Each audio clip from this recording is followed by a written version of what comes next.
그리스도의 평강의 오늘도 함께 하시길 기원합니다. 몸의 부활이 우리에게 어떤 유익을 주는가, 또 미래에 어떤 소망을 주는가라는 점을 오늘 본문에서 확인할 수 있습니다. 20절을 보시면 그러나 이제 그리스도께서는 죽은 사람들 가운데서 살아나셔서 잠든 사람들의 첫 열매가 되셨습니다. 잠든 사람이라는 표현을 쓰죠. 우리에게 익숙한 표현이죠. 몸의 부활을 믿는 신자에게는 죽음이 끝이 아니라 의미죠. 멸절이 아니라는 뜻입니다. 마치 잠에서 깨어나듯이 죽음은, 신자의 죽음은 깨물 위한 대기 상태와 같은 그런 의미다. 잠깐의 쉼의 상태라, 안식의 상태라, 또 그런 의미도 가질 수 있겠죠. 이 몸의 부활은 첫사람 아담이 그 후손들에게 지워준 죽음의 운명을 뒤집는 사건이라 할 수 있습니다. 21절 말씀처럼 한 사람으로 말미암아 죽음이 들어왔으니 또한 한 사람으로 말미암아 죽은 사람의 부활도 옵니다. 첫사람 아담이 죽음을 들여왔는데 뒤에 45절에 보면은 예수 그리스도를 마지막 아담이라 그러죠. 마지막 아담이신 그리스도께서 부활하심으로 다시 생명을 가져오신 겁니다. 그 방식은 아담은 불순종으로 죽음을 인류에게 들여왔는데 예수 그리스도께서는 순종으로 생명과 삶을 들여오신 것이죠. 그렇게 보면 모든 사람에게는 두 종류의 삶의 방식이 있다. 또 두 종류의 존재 방식이 있다 말할 수 있어요. 하나는 아담의 존재 방식이고 두 번째는 마지막 아담, 예수 그리스도의 존재 방식이겠죠. 그걸 한마디로 말하면 불순종의 삶의 방식이고 또 다른 하나는 순종의 삶의 방식이라 할 수 있습니다. 이 아담의 존재 방식, 이 불순종의 삶이라고 하는 것은 어떤 겁니까? 창조주이신 하나님에게 등을 돌리는 거죠. 자기 스스로가 주인이 되어서 자기의 힘으로 자신의 생명과 안정을 확보하려는 그러한 존재 방식이라 할 수 있습니다. 그게 죄의 본질이죠. 자기 스스로 자기가 주인 되려고 하는 그러한 속성이 바로 인간이 갖고 있는 모든 인간이 이 아담 아래에서 갖고 있는 죄의 본질이라 할 수 있습니다. 그런데 이처럼 첫사람 아담은 자기의 힘으로 자기의 생명과 또 안녕을 확보하려고 하지만 어떻습니까? 사람은 자신이 갖고 있는 자원이 한계가 있어요. 결핍이 있습니다. 그래서 고난 가운데 사는 운명에 처한 것이죠. 고해와 같은 인생을 살아갑니다. 가령 사람에겐 지혜가 부족해요. 어떻게 합니까? 내일 어떤 일이 벌어질지 아무도 몰라요. 그래서 불안한 거고, 그래서 미래에 대해서 염려하는 것 아닙니까? 또 알아도 그것을 대처할 힘이 없어요. 능력이 없습니다. 사람이 그래서 그렇게 한계가 있는 거죠. 또 사랑을 하고 싶어도 이 사랑이 부족하기 때문에 오히려 갈등을 하고 상처를 주고 또 상처를 받기도 합니다. 또 영원이 아니라 시간에 얽매여 살아가는 존재가 되었어요. 그러니까 늙게 되고 병들게 되고 죽음에 이르게 됩니다. 육신을 갖고서 이 땅에서 겪는 모든 고난은 한마디로 말하면 죽음의 증상들입니다. 아, 인생은 죽을 수밖에 없는 존재구나라는 것을 우리는 병을 통해서 또 여러 가지 갈등을 통해서 서로 부딪히고 싸운 일을 통해서 우리는 죽는 인생이다. 아니, 이미 죽음 가운데 처한 인생이기 때문에 그런 모습들이 나타나는 거다라는 것을 원하지 않아도 그것을 나타내면서 그렇게 살고 있는 것이죠. 아담의 존재 방식이 그런 것입니다. 이 아담이 자기가 주인 되려고 했지만 오히려 사단의 노예가 되어버린 것이죠. 창조주 하나님을 의지하고 순종하는 대신에 오히려 자기를 의지하고 오히려 그래서 사단에게 순종하는 것으로 인해서 결국 이러한 끔찍한 결과를 초래했던 것이죠. 자신의 뜻을 따르고 자신의 힘을 의지하는 이러한 삶이 얼마나 어리석고 또 비참한가라는 것을 인생은 삶을 통해서 실감하고 있는 것이죠. 또 그러한 삶으로 유혹하고 이끌어가는 존재가 누굽니까? 사단입니다. 거짓의 처음부터 거짓의 아비고 또 어떻게 하면 하나님에게서 떼어내서 죽음으로 이끌 것인가, 자기의 수하에 죽음의 권세를 가지고 붙들어 맬 것인가 길을 쓰고 역사하는 것이 사단이죠. 그래서 사단에게 순종하는 사람들, 사단에게 순종한다는 건 뭡니까? 하나님께 불순종하고 죄를 짓는 모습이죠. 이렇게 사단의 뜻에 따라서 순종하는 죄를 지음으로써 사단은 그것에 대해서 자기를 따르는 것에 대한 대가를 주죠. 근데 그 대가가 생명이 아니라 뭐예요? 죽음이라는 겁니다. 죄의 대가는 죽음이죠. 죽음이라는 것을 그 일한 품삯으로 그렇게 받게 되는 것이 이 아담의 존재 방식인 거예요. 참으로 비참한 인생이라 하지 않을 수 없습니다. 그런데 그 비참한 인생의 길을 끊어버리신 분이 바로 예수 그리스도라는 거죠. 그리스도께서 행하신 일이 그래서 우리에게는 참으로 능력이고 소망이 되는 것입니다. 그리고 마지막 아담이신 그리스도께서 그것을 이루시기 위해서 행하신 방식이 그렇기 때문에 우리가 그리스도를 본받고 따라가고자 하는 것이죠. 아담 안에 있는 이런 비참한 인생을 위해서 하나님이신 성자 예수 그리스도, 우리가 오늘 신앙 고백하는 것처럼 하나님께서 인간의 몸으로 입고 오십니다. 낮아지시고 더 낮아지셔서 한없이 낮아지셨을 뿐만 아니라 심지어 그 영광스러운 하나님께서 그 성부 하나님과의 그 영광스러운 그 관계를 잃어버리셔서 아버지 어찌하여 하나님 어찌하여 나를 버리십니까? 라고 탄식하실 만큼 그 고통스러운 그 낮아짐에 빠지시게 되죠. 왜요?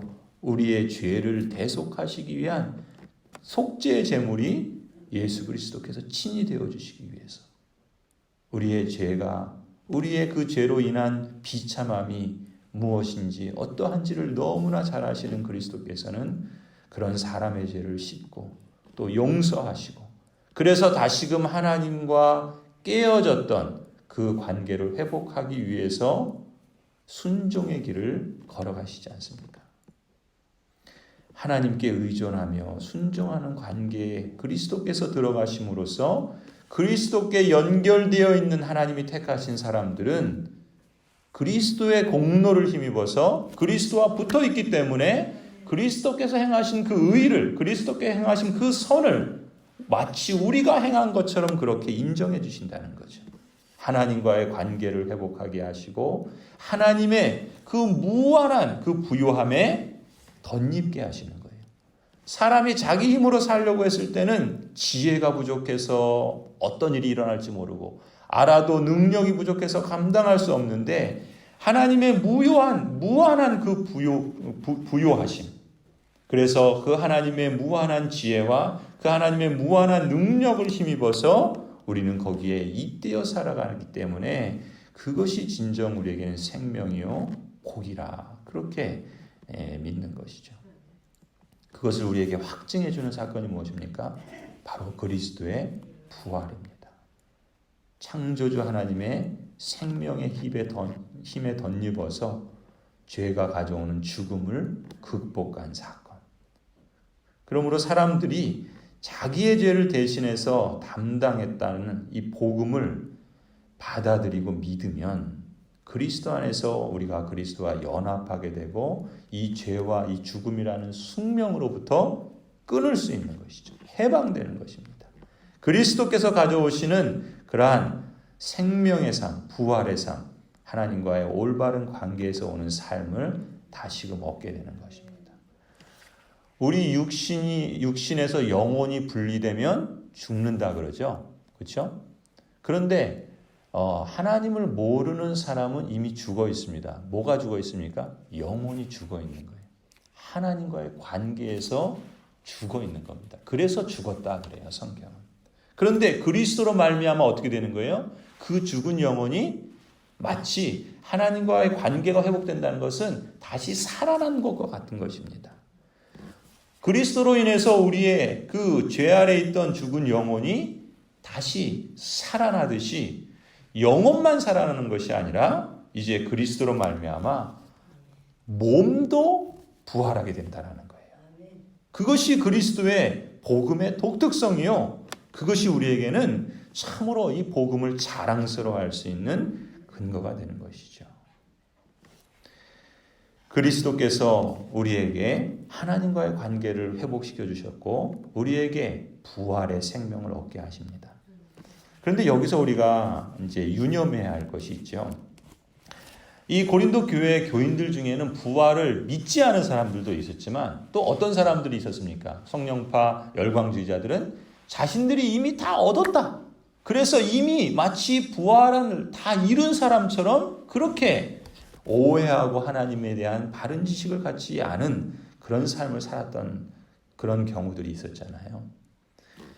우리가 유념해야 할 것은 무엇인가? 그리스도께서 이루신 십자가의 죽음과 부활을 통해서 이루신 그 구원은 종말에 그리스도께서 재림하실 때까지는 완성이 유보되어 있다는 것도 우리가 유념해야 됩니다. 무슨 말인가? 그리스도의 십자가의 죽음과 부활로 하나님의 나라가 이미 임하였죠. 생명을 이미 우리에게 허락해 주셨어요. 그러나 아직 완성된 건 아니라는 거예요. 우리는 그리스도를 믿음으로 말미암아서 그리스도의 죽음과 부활로 이미 발생한 구원을 누리기 시작한 거예요. 그런데 그것은 어디까지나 그리스도께서 재림하실 때 완성될 구원의 첫 열매예요. 모든 열매를 우리가 다 얻은 것은 아니라는 거예요. 그것은 우리에게 약속으로 주어져 있어요.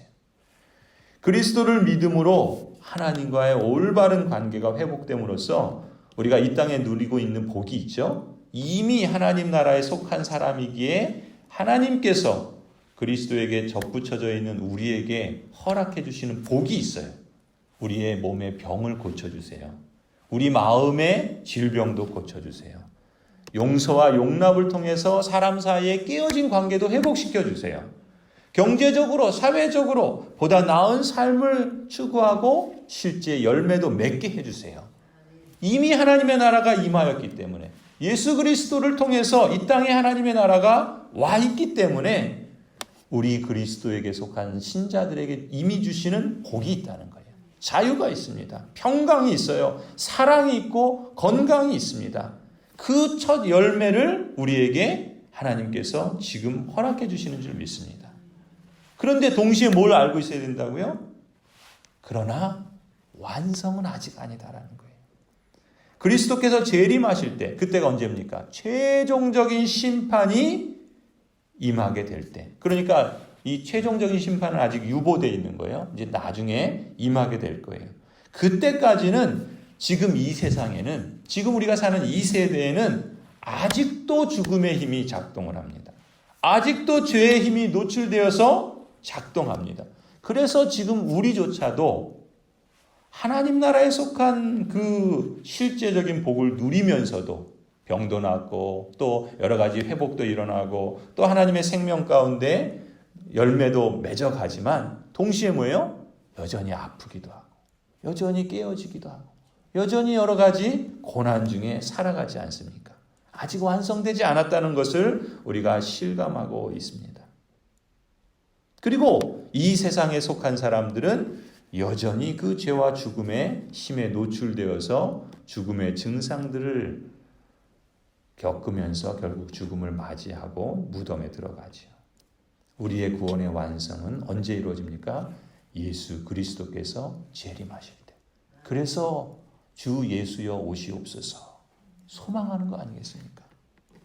주 예수 그리스도께서 오시기를 기대하는 것 아니겠습니까? 우리의 구원의 완성은 이제 예수 그리스도께서 다시 오실 그때 완성될 것인데, 그런데 그럼에도 불구하고 우리는 이 땅에서도 그 생명을 갖고 있다. 그리고 그리스도께서 재림하실 때는 우리의 몸도 영혼과 다시금 하나가 되어 몸의 부활을 경험하게 될 것이다. 그것을 표상해주고 그것을 첫 번째 증거해주는 것이 바로 뭐냐면 예수 그리스도의 부활인 거예요. 이미 예수 그리스도께서 부활하신 것을 통해서 이제 두 번째 우리에게도 그리스도 안에 있는 신자에게도 그 일이 일어날 것이다 라는 것을 바라보게 하시고 그것을 우리에게 알게 해주신다라는 것이죠. 우리는 그리스도의 십자가의 죽음과 부활로 이미 허락해 주신 구원의 첫 열매를 누리지만 그 구원의 완성인 몸의 부활에는 아직도 참여하지 못하여서 그것을 기다리고 있습니다. 그러니까 우리가 이 구원의 역사에 대해서 안목을 가질 필요가 있습니다. 어떤 안목이겠어요? 하나님께서 예수 그리스도를 이 사단의 최후의 무기인 죽음을 깨트리게 하셨잖아요. 부활하시게 하심으로 우리 오늘 찬송한 것처럼 그 사망의 권세, 죽음의 권세, 사단의 권세를 깨트리셨잖아요. 그래서 이미 그리스도께서 사단을 그 머리를 치신 거예요. 예수 그리스도께서는 하나님 우편에 높이 계셔서 오늘 27절 말씀처럼 모든 만물을 그 발 아래 굴복시키셨다는 거예요. 그래서 하늘에서는 이미 사단뿐만 아니라 그의 쫄개들 역시 다 예수 그리스도께 굴복한 것입니다. 하늘에서 이미 이루어진 이 그리스도의 승리가 근데 이 땅에서는 아직 다 완성되지 않았다는 거예요. 그러니 어떻게 해야 되겠습니까? 이 땅에서도 하나님의 그 뜻이 이루어지도록 완성되어지도록 그리스도께서 우리에게 기도하라 말씀하신 것 아니겠습니까? 그리고 그러한 삶을 우리도 살아가라 말씀하시는 것 아니겠습니까? 그러니까 사단은 끊임없이 어떻게 해서든지 이미 예수 그리스도의 그 권세로 인해서 그 머리에 그냥 치명타를 당했어요. 깨져버렸어요. 근데도 여전히 그 힘이 남아서 신자들을 유혹하고 넘어뜨리려고 그러고 또 자신의 수하 안에 있는 믿지 않는 사람들을 어떻게 해서든지 구원받지 못하도록 자신의 그 죄의 노예로 계속해서 붙잡고 있단 말이죠. 그러니 어떻게 됩니까? 교회는 이 땅에서 전투하는 교회라 그러는 거예요. 영적인 싸움을 하고 있는 교회라 부르는 거예요. 그래서 성경은 우리에게 뭘 가르칩니까? 그리스도께서 부활하시고 승천하신 때부터 다시 오실 재림하실 때의 기간, 지금 우리는 그 기간 속에 있는 거예요. 그 기간 동안은 바로 어떤 기간인가? 교회가 이 땅에서 사단의 세력과 싸워야 하는 기간이다. 그렇게 말씀하고 있는 거예요. 그런데 그 싸움은 어떤 싸움입니까? 이미 승리한 싸움인 거예요. 이미 이 사단의 권세는 치명타를 당해서 마치 우리 6.25 전쟁, 어제가 6.25였잖아요. 6.25 전쟁 때 인천 상륙작전을 통해서 전세가 역전이 되지 않습니까? 그래서 이제 다시금 위로 올라가고 국군이 또 연합군이 힘을 얻잖아요. 그러면서 이 남쪽에 남아있는 그 북한 군인들은 어떻게 합니까? 게릴라전 하는 걸 다 소탕해 나가죠. 말하자면 그런 거예요. 예수 그리스도께서 이 땅에 오셔서 십자가의 죽으심과 부활을 통해서 사단의 권세를 치명적으로 깨뜨리셨어요. 이기셨어요. 근데 지금은 그리스도께서 재림하실 그때는 이제 모든 그 사단의 최종적인 권세까지도 다 멸하실 것이고 그 무적행으로 그 영원한 불못으로 심판에 처하게 하실 것인데 그때가 있을 때까지는 어떻게 해야 돼요?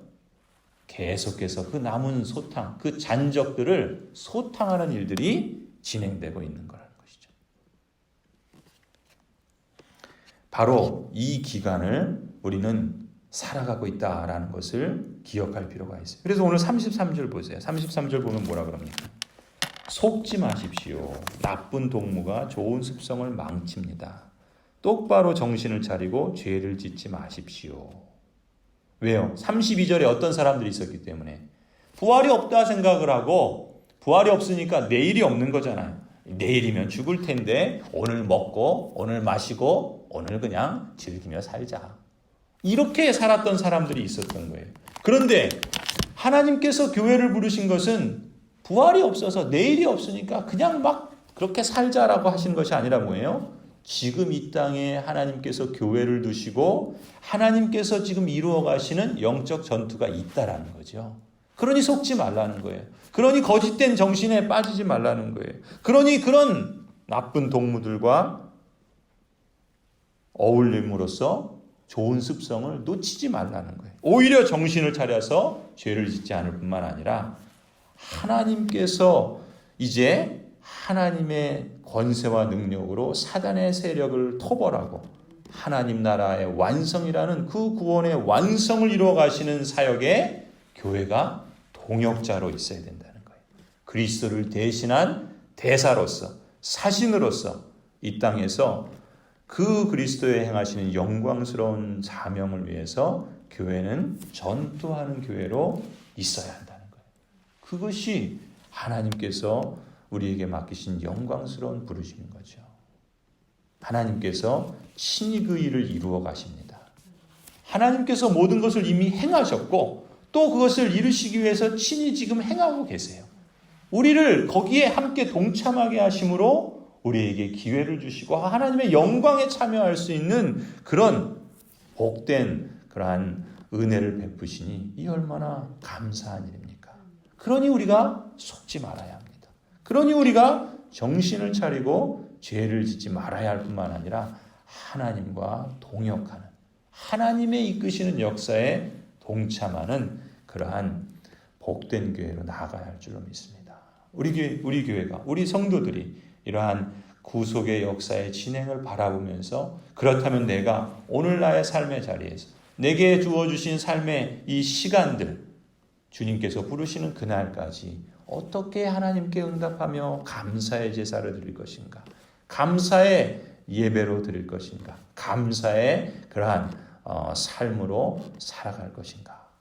그것이 매일매일 저와 여러분에게 복되고 영광스러운 그러한 현장이 되어지기를 주님의 이름으로 간절히 축원합니다. 기도하시겠습니다.